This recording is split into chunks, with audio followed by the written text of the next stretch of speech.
love. It's the most powerful force in the universe. It builds civilizations, sparks revolutions, and defines our deepest emotions. But do we actually understand it?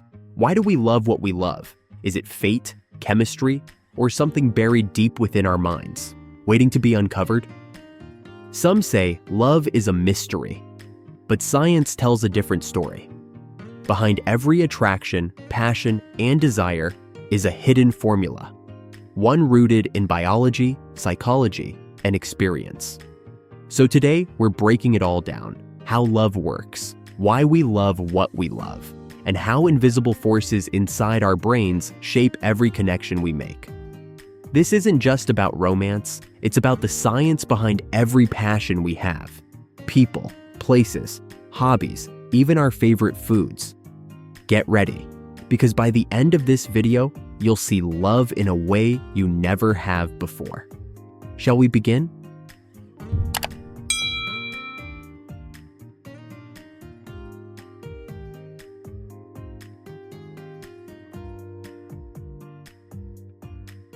At its core, love is not just an emotion. It's a process, an intricate dance of biology and psychology.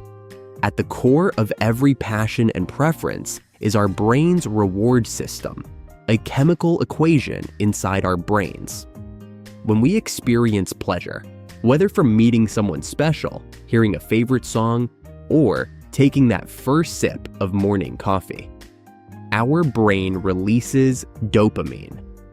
Dopamine is the reason we crave. It's the reason we chase what makes us feel good. It's why we get addicted to things we love, whether it's a person, a hobby, or even the thrill of a first kiss.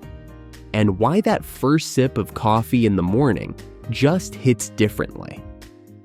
Could love be nature's most powerful drug?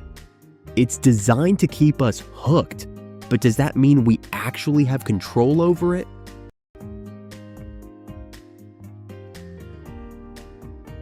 A glance across the room, a moment frozen in time.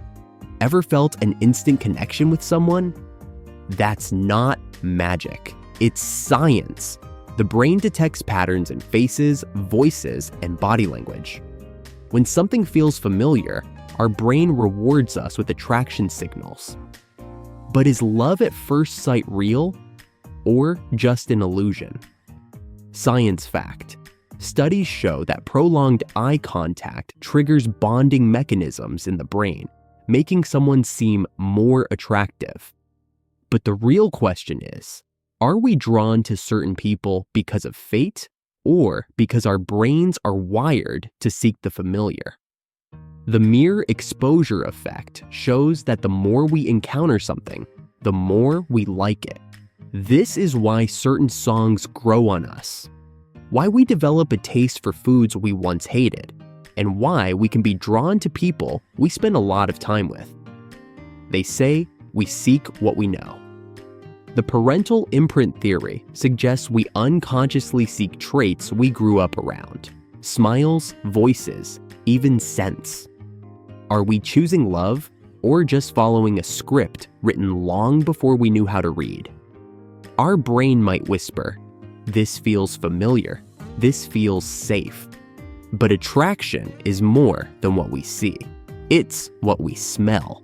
Studies show we subconsciously detect immune system compatibility through scent, a natural algorithm designed for survival. But if attraction is coded in chemistry, do we truly have a choice? A tilt of the head, a subtle mirroring of posture. We speak volumes without saying a word. Body language reveals intent, desire, and sometimes deception. But how much of love is about what we say, and how much is about what we show? Love isn't just about people. We fall in love with experiences too. Food. Ever noticed how some flavors transport you back to childhood? That's because our sense of smell is directly linked to memory and emotion. One bite, and suddenly you're home. Nostalgic foods activate the same brain regions as a mother's embrace. Spicy food tricks the brain into releasing endorphins, much like a runner's high. We suffer, yet we crave more. Is this culinary masochism? Or is it the thrill of pushing limits? Music. Certain songs trigger deep emotions because music activates the entire brain at once. That's why one song can make us cry, while another fills us with joy. But why? Neuroscience shows that music activates every region of the brain at once.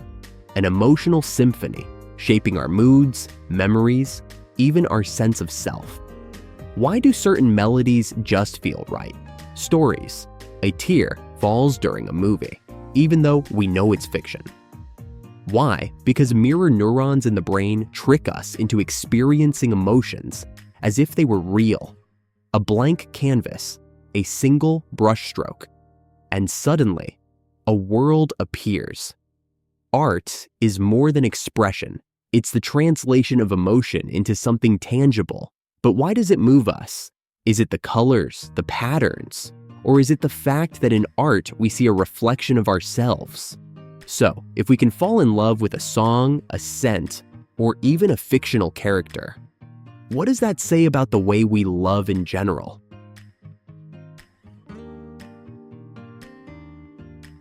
Infatuation is intense, a dopamine rush of excitement. But that feeling fades over time. So, what keeps love alive? Science has an answer: shared experiences. Couples who laugh together stay together because shared joy builds stronger connections. A joke only you two understand. A song that reminds you of a trip. Emotional safety. Trust and bonding release. Oxytocin, the love hormone. Curiosity and growth. We love what challenges us, what keeps us engaged, what makes us better. Love isn't just about passion, it's about connection. And the strongest relationships, whether with people, passions, or ideas, are the ones we nurture over time. In the end, love isn't about grand gestures. It's about the memories we choose to hold on to.